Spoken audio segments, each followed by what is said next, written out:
Hindi siya artista, hindi rin modelo, pero ang arrive pa lang, nako, siguradong agaw pansinan ng publiko. Marami ang namamangha sa tatas niyang magsalita, English man yan o sarili niyang bokabularyo. Marami ang natutuwa, pero sa kabila ng kanyang kasikatan sa social media, nagtatago ang malungkot pala niyang pagkatao. Ano ang tunay na kwento sa likod ng nakakatawang pangalan? Otlum, ang Nima ng Bayan. Ano ko noon, bibili ako talaga ng ulam. Inisip ko na kung kay tita yung cellphone, dapat kinuha na ni tita. Tapos may dumating na bibili, wala tao, no kami lang yun eh. Oo. Kung may mga iba-ibang angulo ng CCTV, makikita talaga na kami lang nandoon. So hindi rin kinukuha ng mama. So inisip ko, baka ibang may-ari. Alam ko may CCTV, kaya alam ko na may tatawag, na mayroong kukuha noon. Sa pagharap ni Otlum sa Rated Corina, muli niyang iginiit na hindi siya nagnakaw at hindi daw siya magnanakaw. Oh, sino ba naman ang gusto mo ba mapahiya ka na kayo magnanakaw? Hello there! Here's me, Manambayan. Live from Pasay for Rated King, Corina Sanchez. Tara, let's go! Hi there, abangan niyo po mamaya. Pero sino nga ba si Otlum sa likod ng mga vlog at kolorete sa muka? Tubong San Rafael sa Bulacan si Otlum, nag-iisang anak ng kanyang mga magulang. Hanggang second year college lang ang kanyang natapos sa kursong computer science. Lingid sa kaalaman ng publiko, may diabetes si Otlum at natanggalan na rin ng isang bato o kidney. Wala na po ako isang kidney. That is my first PWD, neoskeletal, natanggalan ng major organ. At ako po yung na-dialysis na. Hindi na po ako ganun ka-healthy talaga. No, precautionary. Minsan nahabol ko yung hininga ko. Pero, God is good. He gave me life. Welcome home, Bulacan! Ang pagbablog at pagsha-shoutout ang naisip niyang solusyon para kahit paano'y kumita ng pera. Hi there, baby ring. Bawat shoutout ni Otlum nagkakahalaga ng 500 pesos pataas. Depende umano sa haba ng mensahe at paraan ng pagbati. Wala ko yung rider. Shoutout mo, 500 mo. Kapag advertisement, 1.5 mo. O, di ba? Prangkaan tayo. Namumuhunan ako dyan. Anong ihulog ko sa piso net? Di ba? Anong ibabayad ko sa wifi? Oh, pag wala akong cellphone, nagre-renta pa ako ng cellphone, makita nyo lang ako ng live. O ngayon, nag-iba yung cellphone ko, di ba nahigaan ko? Bahagi ng kanyang kinikita, ipinapadala niya sa kanyang 2 anak. Tama po ang narinig ninyo, si Otlum, isa na palang ama sa 2 niyang anak. Noon lang nakaraang Sabado, sinamahan namin si Otlum sa kanyang pag-uwi sa kanilang bahay sa Bulacan.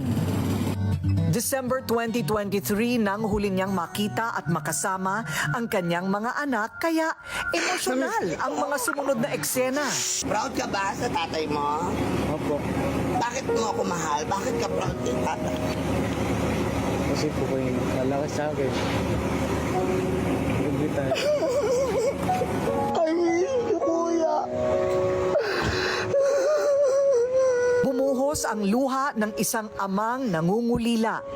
Ang masayahin at kwelang si Otlum, speechless nang makita ang kanyang panganay na si Paulo. Kahit kailan, hindi raw natigil ang kanyang responsibilidad bilang isang ama sa kanyang pamilya. Bilang magulang ng aking mga anak, handito ako susuporta, gagabay para sa kanilang buhay. Sa kabila ng kahirapan, mga anak, huwag tayong titingin sa kung ano yung meron yung iba. Makontento tayo kung ano meron tayo at maging proud ka kung sino ka. Pag-amin ni Otlum, matagal na silang naghiwalay ng nanay ng kanyang mga anak at hindi niya ito inilihim sa mga bata. Tanggap din daw nila ang pagkatao ng kanilang tatay. Alam nilang bakla ako. Pag tinanong mo si Paolo, Paolo, sino bakla? Si tatay. Pero proud siya sa akin. Kasi nakita niya kung gaano ako kumayod para ipakain ko sa aking pamilya at never ko silang tinuruan na gumawa ng masama. Okay lang po kahit po ano siya, ganun po. Tanggap ko naman po siya kahit na bakla siya. Kasi po, siya rin po yung nagpalaki sa akin. Para kina Paulo at Ilioni. Madalas mang pagtawanan at i-bash ang kanilang tatay sa social media. Isang ulirang ama daw si Otlum. Ang pakiusap nila sa mga bashers, tigilan na ang pambabati ko sa kanilang ama. Kung ano man yung nakikita nila, dapat hindi nila makita kay tatay. Huwag na lang nila pansinin yun. Kasi hindi naman sila pinapakilamanan ng tao. Kasi hindi naman din sila yung nasasaktan eh. Yung tatay namin. At eto na ang big reveal. Hindi lang basta tatay si Otlum dahil malapit-lapit na rin siyang maging lolo. Kasalukuyan kasing nagdadalang tao ang kinakasama ng kanyang panganay na si Paulo. Sinabi sa akin ng kapitbahay pa may sabi, o hindi ba alam, magiging lolo ka na? Ganon ano ko, at talaga ang kulit ang apo ko, at ang apo ko ay magiging close sa akin. Bukod sa Otlum, binansagan din siya ng mga netizens bilang si Hard Evangelista dahil sa kanyang mga kabog na OOTD. At huwag kayong manlalait dyan dahil itong si Otlum abay kahit kailan hindi raw umulit ng kanyang sinusuot na outfit. Pinagpupuntaran ko yung lahat, kinikita ko na sa pagsa-shoutout. Bibili ko lang ng mga make-up, bibili ko ng mga bagong damit para hindi ako mag-ulit-ulit na damit. Sa kabila nito, marami pa rin ang kumukutya sa itsura ni Otlum. Para mabulaga ang lahat, naisip namin sa Rated Corina na i-level up ang overall look ng pambansang mima ng bayan. Pilipinas, handa na ba kayo sa Transformation 2.0 ng Mima ng Bayan?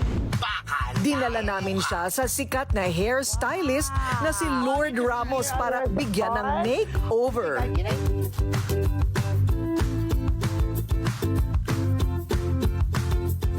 For the look of Otlum, we decided to give her a little mahogany brown shades, but then we're gonna give her mga low lights of golden browns.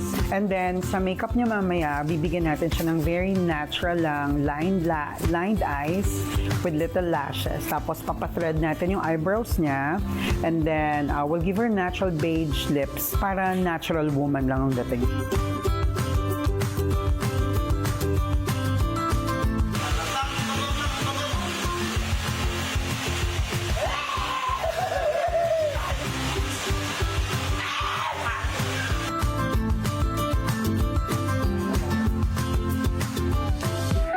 Ipinakilala din namin si Otlum sa stylist na si Rai Baile. Si Otlum kasi talagang nakikitaan ko siya, the way na magdamit siya is she is sassy, very classy. Tapos ang taste niya hindi siya masyado very overdressed. Ano kaya ang kalalabasan ng makeover ni Otlum? At ano pa ang kanyang mga pasabog? Corina meets Otlum na kaya walang bibitiw. Susunod na yan sa pagbabalik ng Rated Corina. In my early journalism years until now that I'm a producer, a host, a businesswoman, a mom, and many other things, I have witnessed how other brands made the consumers believe something that is not achievable. Believe me, I tried it myself. I've seen disappointments, I've seen complaints, I've seen how so many of these false promises ruined people's lives. Skin Pro is different because it only uses honest formulations, real active ingredients, the right dosage, no more, no less. That's why we call this soap a soap with integrity. Honest results from Kojic, papain, glutathione, and Himalayan pink salt, all in one beauty bar. Triple or even quadruple whitening and brightening, moisturizing, exfoliating, rejuvenating properties. Isn't it the perfect soap? Skin Pro is the real deal. It has everything significant and scientifically proven effective to address all of your skin concerns. I'm Corina Sanchez Rojas, and I chose this soap with integrity. Skin Pro. Katotohanan sana ang sasabihin ko sa lahat ng mga sikat na iniidolo nyo, tingnan ninyo kung sino ang pagpinuntahan nyo sa bahay ay bababain kayo kahit may muta pa agad-agad at hindi kayo paghintayin ng 48 years. Real talk kung magsalita, palaban at walang inurungan. Pero sa likod ng social media, Shout out sa mga viewers ni Otlu. Bakit ka nandito ngayon? Ako yung writer mo dito. Sorry po. Alam ko si Diwata talaga. isa palang dakilang ama ang Mima ng Bayan. Ito po ay nag-iisang bima ng bayan. Bukod sa kanyang tatas sa pagsasalita, isa pa sa pinupuna ng mga netizens ay ang kanyang itsura. To the rescue dyan ang Rated Corina. Dahil isang makeover ang nakatakdang mangyari ngayon sa kanya. Susubukan nilang i-level up si Otlum.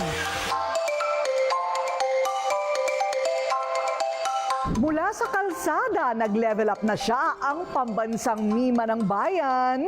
Otlum, rarampa na dito sa rampa. Sosyal, kabugera, literal na head turner na si Mima. So ano naman ang masasabi mo sa makeover mo? Well, this is the very first makeover that I've done all my life. So I may say it's the perfect one. You know, they have my eyebrows and eyelashes and then my hair. And then mula sa steel brush mom ngayon, nagkaroon na ng buhay ang aking hair. And so I would love to say thank you so much to Lord Ramos of Lord Creation. Talaga, ngayon mukha ng tao ang dati kalabaw na tao.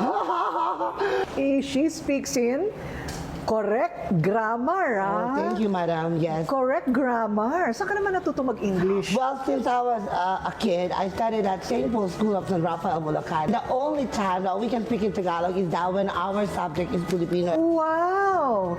Lovely. Ano naman ang masasabi mo sa mga patuloy na nambabash sa'yo? Sometimes I think people have just inget sa katawan.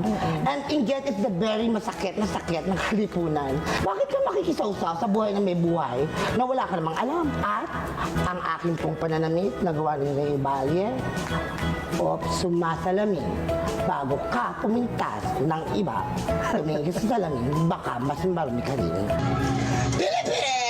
Hindi rin nakaligtas sa mga bashers ang issue na siya daw ay gumagamit ng droga. Matapang naman niya itong sinagot. Marami nagsasabi, high na high ka daw. Hi na hi. Do I look high, ma'am? You're very tall. Oh, yeah. Okay, so I'm looking high up, okay?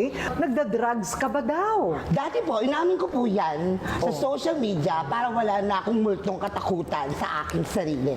Mas maganda maging transparent ka at maging totoo. Dahil kung ikaw ay magpapanggap, ito ang iyong katalunan. Nilinaw din ni Otlum ang balibalita na siya daw ay may sakit sa pag-iisip. May problema ka ba daw sa pag-iisip? True Oh, or the doctor had false? said that I am a PWD with depression that caused me psychosocial disability. Eh, tapos yung iba naman, pag sinabi nagpunta ka sa psychiatrist, baliw ka, ganyan mga presumption, mga baliw kayo. Magpakatotoo kayo kung mahirap ka, bakit wala naman mawawala? Sa puntong ito, ibang Otlum ang aming nakita. Humble pala ang online superstar. Diba? What do you say na trending ka, sikat ka na ngayon? Alam mo, Ate Corina, hindi ko inisip po na sikat ako. Never in my whole damn life I would see myself as sikat. Ang sikat sa akin, sikat Chupoy. Dahil ang mga sikat nagpapahintayan ng kapwa niya 10 oras dito sa lobby. Tapos ang mga sikat papakita ng ganyan kakapal na pera, ganyan. Ako hindi. Ang ipakita ang kanyang kakayahan at angking kagandahan ang isa sa pinangarap ni Otlum lalo na ngayong Pride Month. Dito sa entablado ng rampa, dream come true si Otlum. I'd just like to say congratulations to whoever thought of this idea. Oops! Kung usapang rampahan rin lang naman, hindi po ako nagpahuli kay Otlum. Ako mismo minsan na rin rumampa sa stage na ito. Iba pala ang feeling, promise. January ng taong ito nang buksan sa publiko ang pinakabagong club na Rampa dito sa Quezon City. Ito ang sinasabing pinaka-inclusive na club para sa mga miyembro ng LGBTQIA+ community dahil ang mga taong nasa likod nito, mga miyembro din ng LGBT gaya ng mag-asawang Lisa Dino at Ai Sigera, Drag Race Philippines Season 1 winner Precious Paula Nicole, at kapwa niya drag queens na sina Viñas Deluxe at Brigading, kasama ang negosyanteng may-ari na si R.S. Francisco. Paano mo naisip na bumuo ng ganitong klaseng lugar? Matagal na ko rin na gusto ko magkaroon dito sa Quezon City, sa lugar natin, ng isang lugar para sa mga kapatid nating LGBTQIA, kung saan sila pwedeng mag-enjoy, i-celebrate ang pagiging unique, pagiging special, pati yung mga talents natin. Isa sa ipinagmamalaki ng Rampa ang kanilang mga drag performers na pang world class ang dating. Ang LGBTQIA+, yung komunidad na yan talaga, ang pumupunta rito, kasi nung nandito ako, ang daming straight. But Rampa is a safe space, di ba? Even for straight. I believe talaga na ang drag performances, hindi lang naman yan pang LGBT. Yes. Ang alam ko lang talaga, i-celebrate ang pagiging talented at pagiging unique natin LGBT. Kaya gusto natin na yung artistry na mapapanood ng mga audience natin dito, talagang kalidad. Uuwi talaga sila na sinasabi, hindi lang masaya sa Rampa, hindi lang masarap ang pagkain, hindi lang magaling, masarap mag-party, pero yung mga queens, grabe. Grabe yung mga ginawa sa stage. Dito, sa tulong nila, Precious Paula, we create the whole magic of illusion. So, what's to look out for on certain days dito? Every Wednesday, meron po tayong Spank Wednesdays. Okay. Spank Wednesdays. Ano kaya yun? Spank Wednesdays. Okay. Open sa lahat yun, Mama. Alright. Hindi lang LGBT, lahat po ng mga alay or kasangga namin. Thematic Thursdays. Yes. Mga bears, mga twinks, meron din kaming lesbian nights. Of course, our Watermelon Fridays, yun yung masaya, may mga international queens na nagpa-perform. And our Saturday parties and Sunday open drag. Si Otlum pinagtatawanan, hinuhusgahan. Expect the unexpected. Sa kanyang mga pinagdaanan, matututunan na ba ng ilan na siya'y irespeto at maunawaan? Ang kwentong buhay niya ang sanay magsilbing aral din sa bawat isa na matutong igalang ang itsura ni Numan, maging ang piniling tahakin ng isang tao sa kanyang buhay. Dahil lahat tayo may kani-kanyang hamon at laban na dapat pagtagumpayan at hindi kailanman panlabas na anyo ang basihan ng kabutihan ng kalooban.